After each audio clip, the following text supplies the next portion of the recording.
Hello aspirants, welcome to simply run UPSC. आज के दिन में हम लोग प्रीलिम्स 2021 का 10 क्वेश्चन सॉल्व करेंगे।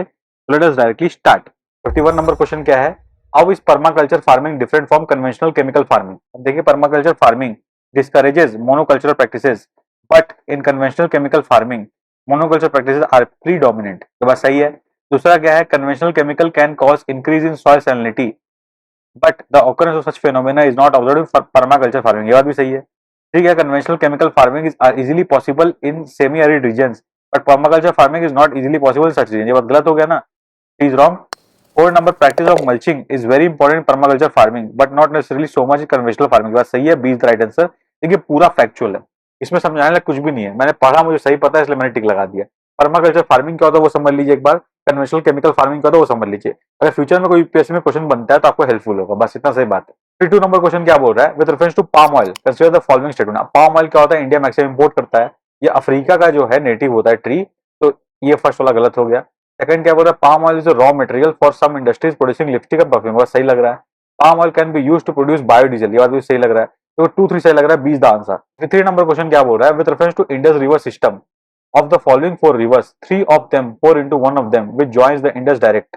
Among the following which one of the such rivers joins the Indus direct? देखिए, इंडस अपना निकल के ऐसे फ्लो करके पाकिस्तान में घुस के मस्त फ्लो करके अरबियन सी चला जाता है। फिर अपना चेनाब, झेलम, रवि सब आता है, सतलज यहाँ से निकल निकल के आता है, फिर फ्लो करता है। ये तीनों सतलज से मिलते हैं और सतलज जाके फिर मिलता है इंडस से। तो आंसर डी होगा। 54 नंबर क्वेश्चन क्या है? With reference to India, Didwana, Kuchaman, Sargol and Khatu are names of. Khatu देखिए राजस्थान में, डिडवाना भी राजस्थान में, ये सब सलाइन लेक टाउन्स है। यहाँ पे लेक साइड टाउन में। D is the answer. 55 number question क्या है? Consider the following rivers, Brahmani, Nagavali, Subarnarekha, Vamsadhara. Which of the above river rise in the Eastern Ghat? देखिए सीधा सा बात है, वंशधारा उड़ीसा में राइज होता है, ईस्टर्न घाट के अंदर। अब अपने को पता सुवर्णरेखा उड़ीसा में फ्लो करता है, तो ये ईस्टर्न में राइज नहीं करता, वो फ्लो करके बे ऑफ बंगाल में जाता है। तो 3 इज रॉन्ग, 3 इज रॉन्ग कटा दीजिए और 4 इज राइट। तो B is the right answer, बाकी चेक ही नहीं करना अपने को। 56 नंबर क्वेश्चन क्या बोल रहा है? Consider the following statement, the global ocean commission grants licences for seabed exploitation and mining in the international water. बस गलत है। देखिए, इंटरनेशनल सीबेड अथॉरिटी होती है, ये जिम्मेदारी इनके कंधों पे है। इन्होंने कुछ टाइम पहले इंडिया को और लाइसेंस भी दिया था एक्सप्लोर करने के लिए 10 साल के लिए। उसके लिए इंडिया भी कुछ खास उखाड़ नहीं पाया, पर ministry of earth science India कुछ ना कुछ करने की कोशिश कर रही है। तो 2 इज ऑल्सो राइट।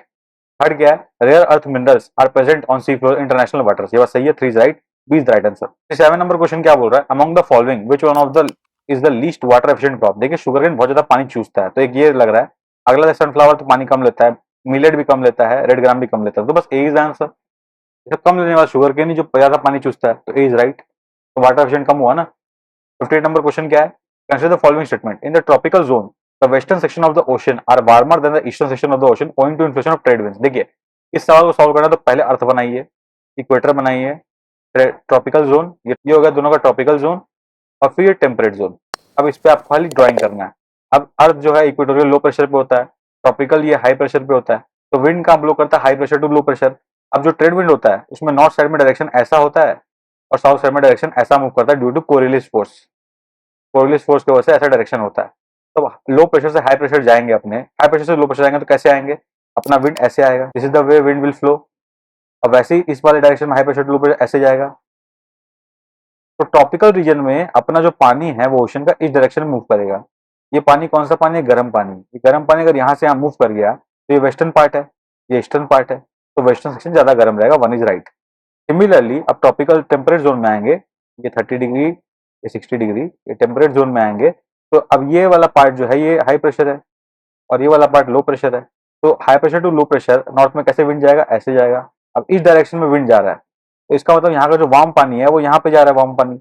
तो ये वेस्टर्न सेक्शन है, ये ईस्टर्न सेक्शन है, तो ईस्टर्न सेक्शन ज्यादा गर्म होगा ना इन द टेम्परेट जोन। तो 2 इज ऑल्सो राइट, अपना आंसर होगा सी। देखिए, सिर्फ आपको विंड डायरेक्शन, कोरिलिस फोर्स, ये सब बेसिक ज्योग्राफी कॉन्सेप्ट पते होने चाहिए, इससे आप मचा दोगे जैसे मैंने मचा दिया अभी। 59 नंबर क्वेश्चन में आते हैं। In the context of India preparation of climate smart agriculture consider the following statement, the climate smart village approach in India is a part of project led by climate change agriculture and food security and international research program. सही बात है। The project of CCAFS is carried out under the consultative group of international agriculture research headquarter in France. ये बात भी सही है।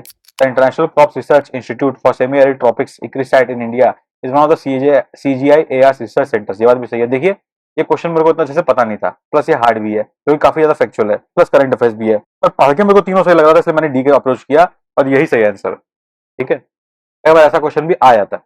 अब 60 number question क्या बोल रहा है, leaf litter decomposes faster than in any other biome and as a result the soil surface is often almost bare. देखिए ऑलमोस्ट बेयर क्यों, क्योंकि बारिश आती है बारिश साफ करते आता है, ऑलमोस्ट बेयर ये वाला बारिश से मिल गया तो रेनी सीजन लग रहा है। Apart from trees vegetation is largely composed of plants from that reach up to the canopy vicariously. Canopy माने लंबा लंबा ट्री होता होगा, तो इक्वेटोरियल रेन फॉरेस्ट रीजन लग रहा है। फिर क्लाइंबिंग द ट्रीज और growing as epiphytes rooted on upper branches of tree, this is most likely description of. ठीक है, रेन होता है तो ट्रॉपिकल रेन फॉरेस्ट आंसर होना चाहिए, most accurate is the correct answer, D is the most accurate answer. ये forest पर आपको हल्का हल्का अवेयरनेस होना चाहिए, कुछ कुछ कीवर्ड्स होते हैं जैसे आपको क्लिक कर जाएगा, जैसे मेरे को भी क्लिक किया रेन एरिया है, उस तरह से आपको भी क्लिक कर जाएगा। दिस इज इट, यही था आज का 10 क्वेश्चन। तो ये यूपीएससी कुछ ऑफिशियल आंसर कीज है, ये आपको क्वेश्चन बुकलेट के संग लास्ट पेज में मिल जाएगी, जिसको आप रेफर करके यहाँ पे आंसर्स लिखे रहेंगे 10 क्वेश्चन के जो हमने डिस्कस किया, उसको रेफर करके आप समझ जाओगे। अगर आप पहले क्वेश्चन सॉल्व करो तो ये आंसर आपके लिए यूजफुल रहेगा। आपको कोई डाउट आता तो वीडियो सोल्यूशन आप रेफर कर सकते हो। ये हमारा चैलेंज चैनल का नेम है यूपीएससी जनरल स्टडीज चैनल। इस पे हम लोग ये प्रीवियस ईयर क्वेश्चन सारे डिस्कस कर रहे हैं। हम लोग 2018, 2019 और 2020 का क्वेश्चन डिस्कस कर चुके हैं, 2021 का कर रहे हैं, इसका 2022 का करेंगे। अगर आपको इनिशिएटिव अच्छा लगा, if you like the initiative, channel को लाइक कर सब्सक्राइब करें। और ये हमारा टेलीग्राम चैनल है सिंपली लर्न ऑफिशियल चैनल, इससे ज्वाइन करें। यहाँ पे आपको क्वेश्चन बुकलेट आंसर की के संग और अदर पीडीएफ का एक्सेस मिल जाएगा। तब तक के लिए best wishes for the examination.